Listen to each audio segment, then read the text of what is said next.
Hey guys, welcome to the channel, and what I have for you today is my review of the Sonos Beam Gen 2. Now this is a fantastic soundbar. It's also a modular soundbar, and if you are interested in knowing what a modular soundbar is, I've actually gone and done a video of best soundbars under 50,000 rupees where I've explained what a modular soundbar is.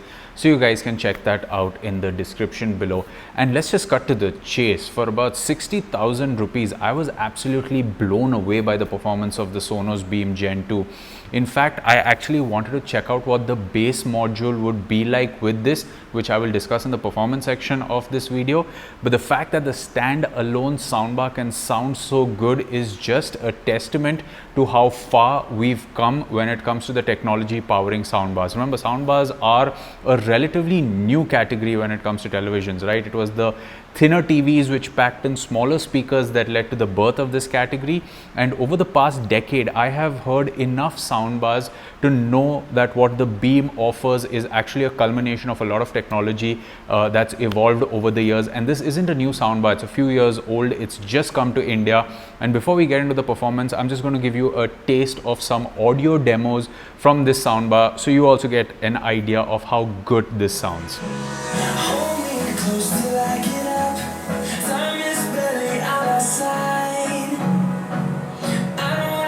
What's left?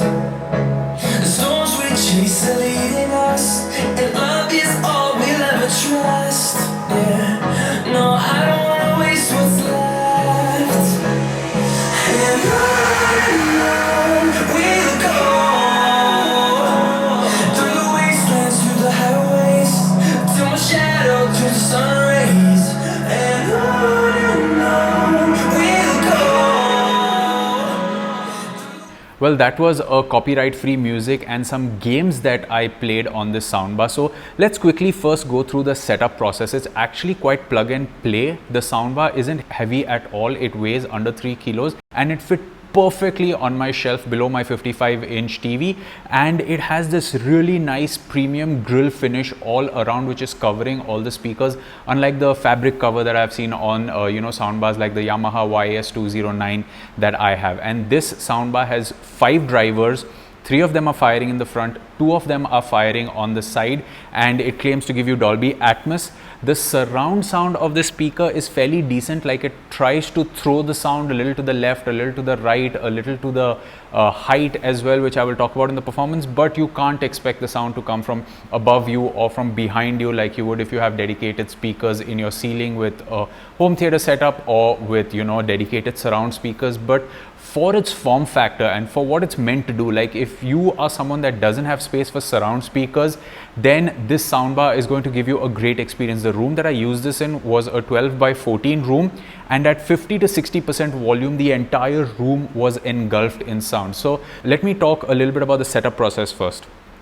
You plug it in, you download the Sonos app on your smartphone. It's a pretty smooth walkthrough on setting up the soundbar, but you've actually gone ahead and connected it. There is something called as True Play tuning, which is in the app. Basically what you have to do is that you have to take your iPhone. When the True Play tuning comes up, you're going to have to turn it around so that it has access to the microphone, and you're going to hold it at the level where you're sitting, and the soundbar is going to throw the same tunes that you've heard in so many soundbars that we've heard calibrating, going duk duk duk duk. And it actually is going to calibrate your position and the position of the furniture and other objects in your room to ensure it gives you the best surround sound experience. And I can tell you that you should definitely do this if you are getting the soundbar, because it made a great difference, especially when consuming Dolby Atmos content. Speaking of Dolby Atmos content, I saw everything from regular TV shows in 2.1 to YouTube content to playing games, and I have a few interesting pieces of information. First is the lack of a subwoofer is felt only in those cases where you have to feel the extra punch. Considering the amount of bass this soundbar has without a subwoofer is a testament to the great performance that great technology can bring you, because in movies like Top Gun Maverick or even in Ready Player One, the surround sound was absolutely phenomenal. And I watched these movies on streaming service apps. So Top Gun Maverick, for example, where towards the end of the movie where you have all these planes fighting in this great dogfight, you could actually feel the sound shift from the entire left half of the room to the right and back, especially at higher volumes. Even in Ready Player One, if you watch this race at the 13-minute mark of that movie, you have the protagonist who kind of opens up this car, and it has this 360-degree feeling of, you know, being inside the car as it's unpacking. If you have a great Dolby Atmos home theater, you can actually feel the sound coming from all around you, and the fact that at about 50% volume on the soundbar, I could actually feel the movement of the car around me in this area is just brilliant. It is the fact that when you see the race in the movie and you have these big explosions and coins flying all over the place, it was brilliant room filling sound where you could feel the sound shift from one part of the room to the other. It was only during certain big punchy moments where you do miss the absolute low frequencies which a dedicated subwoofer will give you. That's how good the soundbar was. So if you need the soundbar for a bedroom or even your living room, or if you've converted one room into kind of an entertainment room but you don't have space for a subwoofer, or you may want to invest in the subwoofer later, because as of me recording this, the subwoofer for some reason on Amazon is priced at a whopping 80,000 rupees, which is a lot for a subwoofer. I really want to hear it for it to actually justify that cost, but for 60,000 rupees this soundbar sounds sublime. One great thing about the soundbar is its performance at low volumes. Now, one of the things that I've had a problem with some soundbars in the past, including my own Yamaha YAS209, is the fact that sometimes dialogues and audio that people are talking, especially when people are whispering or there's mixed audio, the vocals kind of tend to take a hit. Not on the Sonos Beam Gen 2. The vocals of people talking are absolutely crystal clear. Be it a show like Young Sheldon, where you have a TV show kind of a setup where you have to pay attention to the audio, the dialogues are very crisp. But going back to Ready Player One, the conversation that was happening during this intense race was absolutely very clear. In fact, it's one of the clearest it has been on any soundbar that I have tested in the past few months, and that's just a testament to how good this is. Even when it comes to gaming. Now, before we get into the depths of gaming, know that, and I'm going to show this for the PS5, I actually went into the settings and changed the settings to Dolby Atmos. After doing that, the vocals as well as the lower surround audios, like a game like Spider-Man, right? Like you have him swinging around and you have these objects flying all around you. If you put it on linear PCM or any other format, you actually don't feel those smaller objects around you. You can't actually hear them very clearly. But when you are putting the PlayStation in Dolby Atmos output, then you actually hear this. Another How's hand with webs while I get Sparky? I'll keep the water flowing in the meantime. The game that actually uses this audio very well is Uncharted Lost Legacy. This car chase sequence that I captured out here, there's a little bit of a sitar, and I kid you not, I had forgotten about it. There are so many soundbars where I've used this, and I've used this sequence to check out a couple of TVs as well. And the fact that you can actually hear the soft sitar in the background in the music is again a testament to how good the sound output of this soundbar is.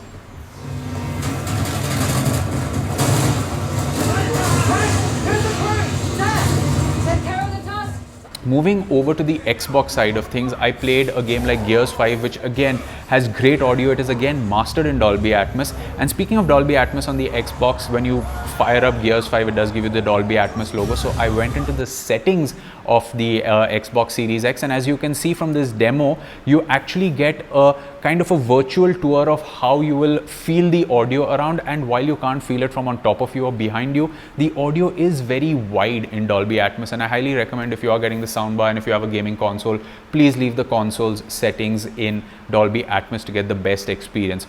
A game like Doom Eternal is where I really missed the subwoofer. Now, the great soundtrack sounded absolutely phenomenal. The sound of the enemy spawning was also absolutely immersive, but every time you fire that shotgun, you miss that absolute low end that comes with the kick that you would get with a dedicated subwoofer.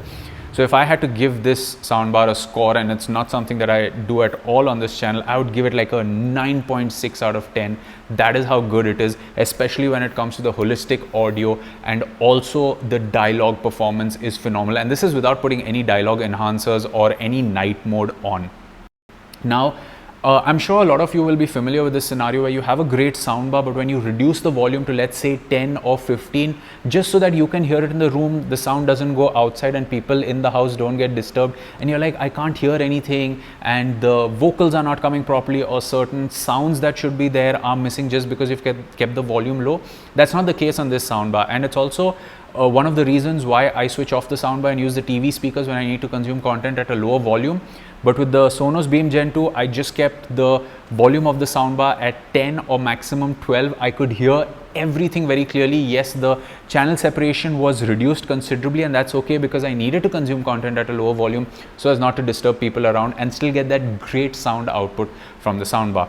When it comes to music, once again, the soundbar is absolutely fantastic. I streamed songs from YouTube Music and Apple Music as well, and in both the cases, even if you're listening to hip hop, rock, even classical, some Punjabi music, the experience was really good. Yes, there are times when you listen to stuff like, let's say, The Weeknd or Daft Punk. If you listen to that kind of music, you will miss the thump of the bass at the lower end. But holistically, for what this soundbar brings as an individual device is just phenomenal. Moving over to what you get in the box and some of the connectivity options. Now, in the box, you get the soundbar itself, a power cable, an HDMI cable, and an HDMI to optical converter, and that's it. There is no remote control, and being someone in India that has reviewed soundbars for almost 10 years, I was like, why? But then I went and played around with the Sonos app that comes on your smartphone, and I can tell you that the people that decided not to include the remote control knew that you should not need a remote control after the initial setup. First of all, if you connect it with eARC like I did, then you can just control the volume with your TV remote, and once you've calibrated it using the app, you don't need to touch the app if you don't want to, if you're going to simply consume content from your television. That is how good this soundbar performs overall, and the app is so well equipped. If you want to add the subwoofer, if you want to add surround speakers, if you want to add your streaming services onto it, if you just want to control the volume, you want to check for updates, it is the most user-friendly app that I have used for any soundbar out there, including my Yamaha that I use regularly. I mean, when I need to jump from inputs to certain sound settings on the Yamaha, it's like I'm going through different pages, but out here everything is just very seamlessly organized, and it's a fantastic experience through and through. If I had to come up with a con on the soundbar, I would say yes, the lack of bass, but you can't hold it against the soundbar because there is no dedicated subwoofer. I mean, you have soundbars like the Sony HD A2000, A5000, the Sennheiser Ambio Mini, and of course the Bose Soundbar 600 as well. The Bose Soundbar 600 is priced more at 50,000 rupees. This is more closer to 60,000 rupees. But all of these soundbars come without a subwoofer if you like, and you can purchase a subwoofer later. Most of the soundbars I have mentioned here, apart from the Sonos Beam Gen 2, I haven't reviewed yet, so I would really love to get my hands on them and check out how different they are from this one. But this soundbar is absolutely great without the bass, like I said. But if there's one more gripe that I have, is that there is no HDMI input. I mean, I consume most of my content from an Apple TV box, and I would really like to connect that directly to the soundbar so that the HDMI ports on my TV are free from my gaming consoles and maybe any other accessory. But that's probably the only gripe, and I'm really nitpicking out here. And if Sonos decided to exclude an HDMI in to keep the sound output of this soundbar where it is, then I totally agree with it. But yeah, having an HDMI input would just mean that I have one more port to connect another device to my TV.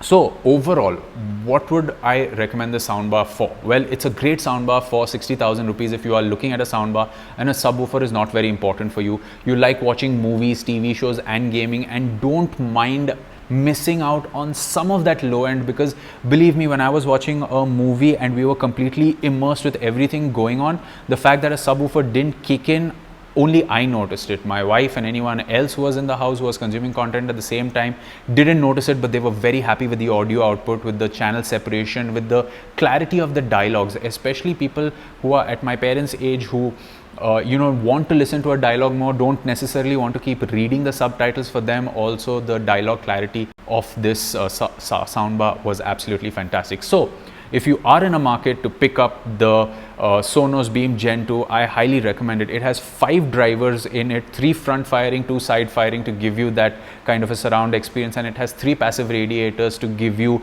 the low end, which of course can't match that of a subwoofer. But having said that, you can always in the future invest in the subwoofer and of course rare satellite speakers to get the complete immersive experience. And that's the beauty of kind of trying to get into the high-end market without buying everything altogether, right? I mean, if you have a budget of about 60 to 70,000 rupees, you can get the Samsung Q930C, which is a 9.1.4, and you get everything from the soundbar to the surround speakers and the subwoofer in one box. The Samsung Q990D, which is their flagship, which is priced at about 1 lakh rupees, you can get it for up to 85,000 rupees during the festive sale, is also a great option if you want everything in the box altogether. But if you'd like to upgrade gradually, start out with a small room and then maybe take your television and soundbar and subwoofer into the living room and, you know, kind of building something, saving up for the accessories that these soundbars come with, then you can definitely consider the Sonos Beam Gen 2. It is by far one of those few soundbars that has truly blown me away from the minute I heard it, and I can't remember the last time I had a soundbar give me this experience.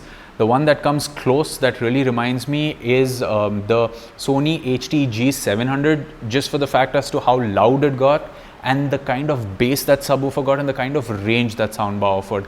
That was great for those use cases when I had reviewed the Sony HT-G700. But yeah, for 60,000 rupees in an Indian market, if you are looking for a great soundbar, then you should definitely consider the Sonos Beam Gen 2, especially if you don't want, you know, the height speakers to be put and you don't want surround speakers, you just want a simple plug and play solution. What I am going to do is, while I would have shown you the clip of some of my audio recording during the course of this review, I am just going to leave as much as I can at the end right now so you can actually listen to it. I don't have a very good professional mic to capture the audio from the soundbar, but it should still give you a great idea of how the soundbar sounds. So take a listen, and as always, if you like the video, like it, subscribe to the channel, it really helps, and leave your comments in the comment section below. I will do my best to answer them. This is me, Samir, signing off. I will catch you in another video. It's goodbye for now.